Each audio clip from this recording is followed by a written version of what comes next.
The worst buys of 2023. Yes, this is the Barry Charles Footy Show, and we're going to look at the players that absolutely were an absolute shocker buy. It could have been playing ability, or they got injured, all this sort of stuff. But I wanted to talk about it. I'm going to miss players out on these lists because this is sort of a quick roundup of what I thought of the season. So let's get to it anyway here at the Barry Charles Footy Show. Number 11, I had to make 11 on this list this time instead of the usual 10.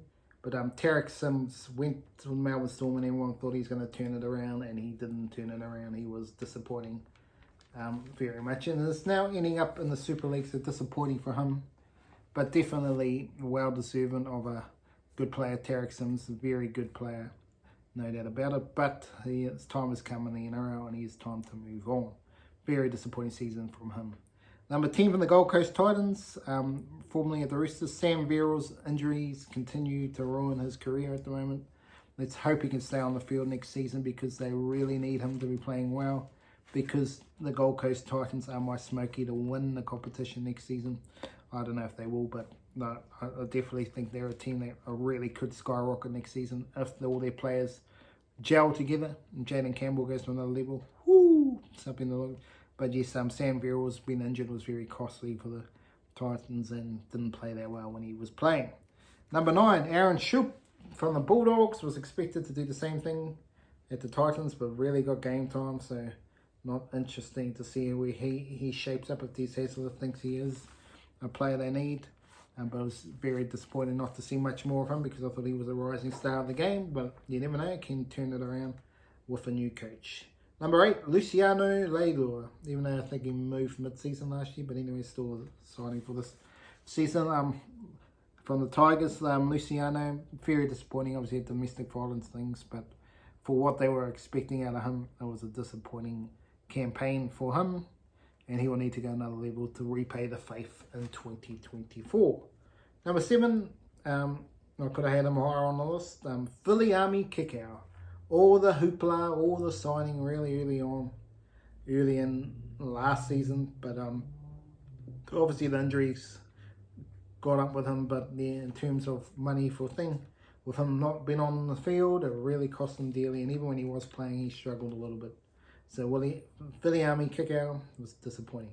Well, I had to put a coach on the worst buys of the season here. I really think it was the worst buy of the season.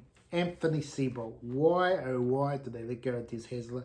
It just absolutely just makes no sense. And if you're going to replace Jeff Hasler, you replace him with Anthony Seibold, a failed coach. To me it's mind-boggling, and I don't see Anthony Seibold getting through next year.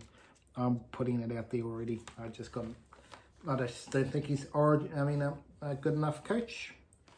I think he was given a good Rabbitohs team, and it went all pear-shaped after that. But yes, to me, I just don't see it. I think he's a bit of he sounds like he'll be a better assistant coach in my opinion. That's why he's here on this list. Number 5, Matt Lodge. Yes, our mate Matt Lodge. How he just swings around the roundabouts and gets different clubs every single year. I don't understand it. The Roosters signing him, and then other people signing him. Manly signed him this season. Mid-season, and then got to sign him again. I just don't get it. It's doing my head in how many clubs this guy's been through, and he keeps getting paid out. There's obviously something clearly wrong with the guy. Why would you want him? He's not good enough. Well, actually, he is good enough at his best, but again, very much in the mold of the TPJ players. Matt Lodge here, to me, just absolutely just seems a waste of time for the talent he's got. It's a waste of time just signing him and just not doing the job. But props are obviously a really important part of the competition now, and they're starting to get paid well for what they do. Number 4 on the list, the worst buy as well. He might be a better buy later, but the John Bateman situation really started at the start of the season. It was very bad for the West Tigers. Saying, I'm not playing unless Jackson Hastings go. Well, that's a rumour out there. So Jackson Hastings had to go, and then John Bateman came, and he's sitting on the sideline for a month. What are you doing? Doesn't matter if he flew in last week. He should have been playing earlier. Seeing absolute craziness from Tim Sheens to not have him playing. But that was the way they went. And but yeah, John Bateman has to be a lot better next season. Number 3 on the list here. Anthony Milford. Absolutely should not have been brought. He is clearly a has-been. Super League bound, sounds like it.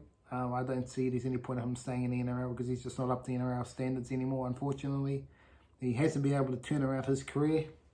After being so close to the Clive Churchill medalist, he was just about had it all over his hand. Tall and Michael Morgan come up with the Player of the Year to get set up the try for Kyle Feldt, breaking the hearts of the Broncos in the end, and Thurston getting the field goal in the end to win the game with the Ben Hunt drop ball, which has always ruined Ben Hunt's career as well in terms of winning a premiership. But both of them careers were as high as the sky, and they crashed down to earth ever since. So for him to be a big signing was just wasted their time, and we'll see if he continues to play rugby league here or if he goes to the Super League.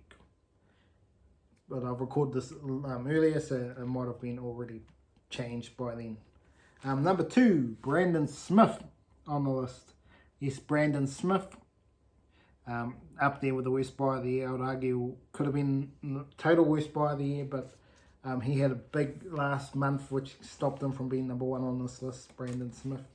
But for all the talk around him, all the big talk, for him to disappoint like that, it was very disappointing. But one player I had to put in as the worst buy of the season.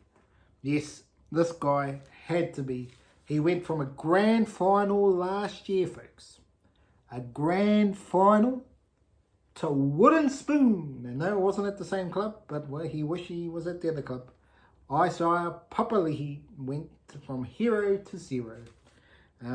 Absolutely train wreck of a season from him. Absolutely went backwards.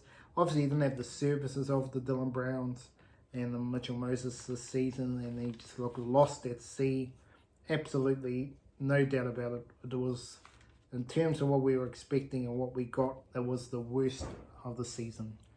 Isaiah Papali'i, but I'd expect he'll improve next season, but they need some better attacking options. Jaden Sullivan and Aiden Caesar are the answer. I'm not sure, but that's what they're going with, and they'll hope that they deliver well for them. But yeah, in terms of worst buys of the year, Isaiah Papali'i is definitely up there on the list of the worst buys of the year, and hopefully he turns it around next season, because they really do need a strike weapon out there. Well, that's the Barry Charles Footy Show for another video. That was my worst buys. Remember to leave a comment. Remember to share the video with your friends. Remember to like and subscribe to the channel. And I will be back for another video very, very shortly on the channel. Have an awesome day out there.